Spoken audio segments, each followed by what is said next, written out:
Together we will deliver low taxes, low regulations, low energy costs, low interest rates, low inflation, so that everyone can afford groceries, a car, and a home. Common sense. We will stop the invasion, end the migrant crime, support our great police, save Medicare, and save Social Security, which is under siege.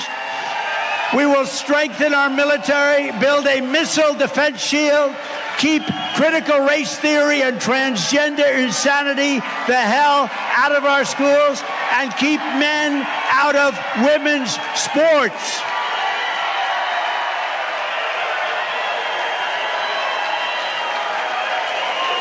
We will defend the Second Amendment, restore free speech, and we will secure our elections.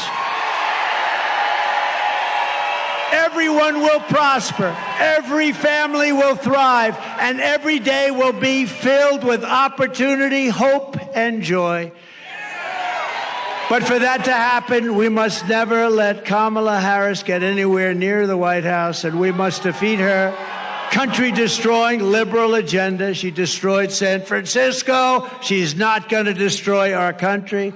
So get your friends, get your family, register, volunteer, and get the hell out and vote. You got to vote.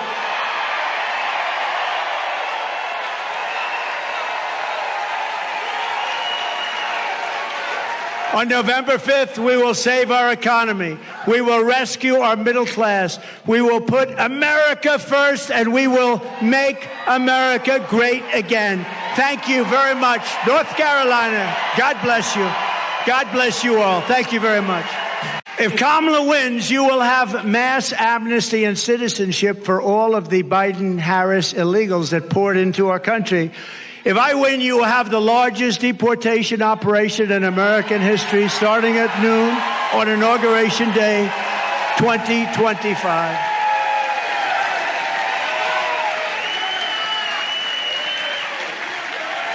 To further address the housing affordability crisis, we will work with states like Nevada, a great state. We're leading big in the poll there, by the way. Thank you very much. Good governor.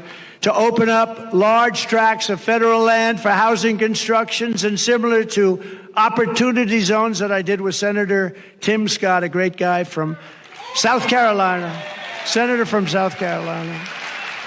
Came in, he said, I have this idea. He's had it for a long time, but he could never get a president to execute it. I did. And opportunity zones, one of the greatest things that we've done in terms of economic development. I give Tim Scott a lot of credit for that too. These areas will have low taxes, low regulation to stimulate rapid economic growth, maximum affordability, and the return of a thing called, which I always come back to, the American dream, because we've lost the American dream. The colossal influx of migrants into our cities is driving rent absolutely through the roof. That's why, and you know who's paying the rent? The government. Our government is paying rent. We're paying numbers that were not obtainable. In fact, if I ever went back into business, I'd buy some buildings in certain areas and I'll charge the government the highest rents you've ever seen. That's what they're doing. Some very smart landlords are getting a lot of money. That's why some of the luxury hotels are going into migrants. They can make much more money renting to a migrant than to wealthy people.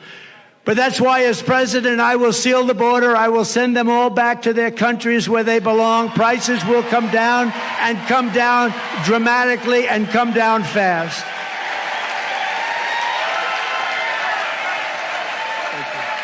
Kamala and Joe tried to take credit for $35 insulin. You know that. You know who did that? I did that. I did the insulin, and it kicked in. And you know, I remember when I did it, it had to be a statute. It was a certain statute that took a certain period of time. I said, I hope I'm elected because somebody's going to get a lot of credit for doing what I got done. I got it done, $35 insulin, and now they take credit for it. It's terrible.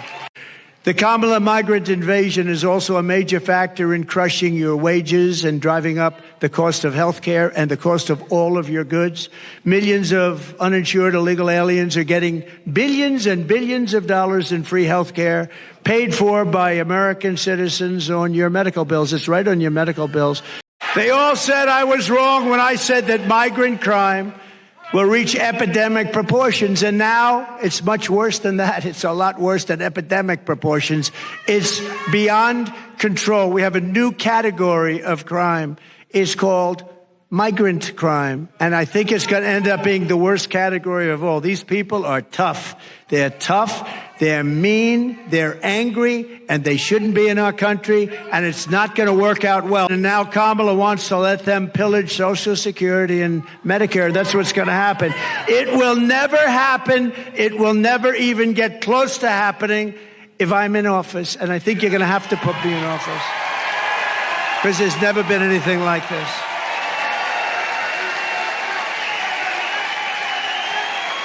By contrast, Kamala Harris has a three-step plan to destroy Medicare and to destroy Social Security. First, she has thrown open our borders.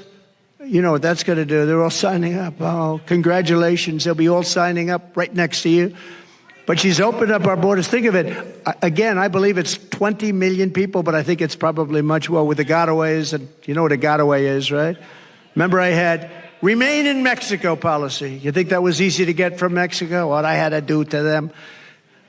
And I had Remain in Mexico. They ended it immediately. They thought it was unfair to Mexico. Can you believe that? Mexico's like a railroad track coming into our country. They thought it was unfair. It's not unfair. But Mexico agreed to it. Remain in Mexico, and they ended it very early. They ended it almost immediately. Second, she's flooding our country with millions and millions of low-wage migrants and giving them welfare, free health care, food stamps, public benefits. And third, she's giving them what our military vets don't get. They're sleeping on a street in freezing or very hot weather. And illegal immigrants that came in so illegally and don't speak a word of English are living in some of the most luxurious hotels in the world. It's incredible.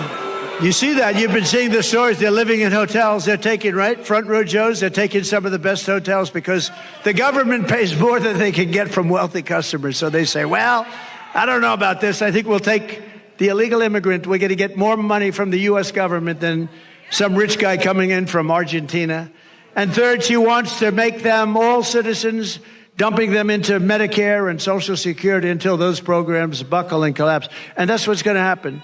Under them, Social Security, Medicare, and other programs will collapse.